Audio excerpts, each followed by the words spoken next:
All right, so I'm pretty sure that you missed that when we had a couple of these banks that started to fail, the mortgage rates started to take a dip from their highs. Now, this article right here is from Realtor.com. It's titled, "Homebuyers are discovering the upside to bank failures," and that is lower mortgage rates. Now, in the article, it states that the rates dropped to 6.57 as news of the financial turmoil spread, down from just above 7% a few days. And on Tuesday, they slightly came back up to 6.75% as the market absorbed the news. Now, when they say that the market absorbed the news, what they're referring to is the bond market.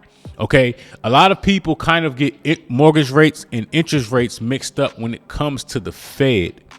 And the Fed has a role in mortgage rates, but it doesn't determine interest rates for mortgages when they raise interest rates, which is essentially is the bank rate, the amount of interest or what the Fed is charging banks for the money, essentially. But the other half of it is the bond market, which is what partially controls what mortgage rates are. So when they say as the market absorbed by the news, they're talking about the bond market.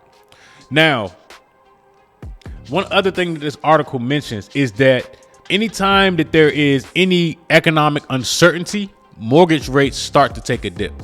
Now, I know a lot of people are under the assumption that higher interest rates will contribute to a real estate market crash. But I also wanted to share some light on the crash also. Even if interest rates, let's just say, for example, they went to 10%, there still wouldn't be a real estate market crash. Here's why. People are still in the market buying homes and over offering on properties. And here's why. Here's another article from Realtor.com. It's titled, "The U.S. has a shortfall of 6.5 million single family homes due to a decade of underbuilding." And in order for us to have a crash, we have to have more inventory than there is demand. But as of right now, we have less inventory. So what I've been seeing in my market, DC, Maryland, Virginia market, and what I've been hearing about in other markets across the United States is that people are still over offering and having bidding wars for housing right now.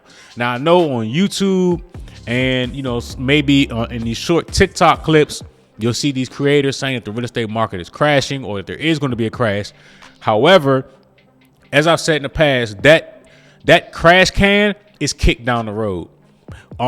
We will not see a crash, in my opinion, in 2023 or 2024. We may see it after 2024 because according to the data, it's going to take these builders at least 2 to 3 years to catch up to the demand. So once the supply exceeds the demand, well, now there becomes a fight for business of the few remaining buyers that they are, which really means, larger price cuts to make it more attractive. Now, one thing that a lot of builders are doing right now, especially in certain markets. Now, we know that you may have small market crashes, right? But it doesn't mean that the real estate market as a whole is going to crash. So let's just say, for example, in Phoenix or certain parts of Texas, you have builders that are offering closing cost assistance. You have builders that are offering rate buy downs. Now, I've done a video on a rate buy down. The most popular is called a 3-2-1 buy down. Again, make sure that you understand the buy down. Now, they may buy your rate down, but your rate actually comes back up at a later date. So if you are somebody that is buying a new build home and you're doing a rate buy down, or if you're buying any home and you're paying for a rate buy down, understand the terms of the rate buy down and how it affects you in the future. Okay. But all in all, with this economic turmoil, we may see rates come back down even lower. Personally, I think that the mortgage rates are going to land around 5%. We're not going to, go to, I don't even think we're ever going to reach 10. I think that they're going to land and just fluctuate in between high 4 and 5.5, somewhere in there. A lot of people are trying to figure out is it a good time to buy a home? And the honest truth is everybody's situation is different. I know that in a lot of places, rents are still high. And the good thing about the higher mortgage rates, it suppresses the price down a little bit. So with me, anytime that I buy real estate, I always prefer a lower price on the home than, a lower interest rate. Everybody's different. I tend to make 2 or 3 mortgage payments a month, so I'm paying less interest anyway. But getting the home on what we call buying the dip is, in my opinion, a better situation. But like I said, everybody's exit strategy and everybody's entrance into real estate is a lot different. But at the end of the day, do what works for you.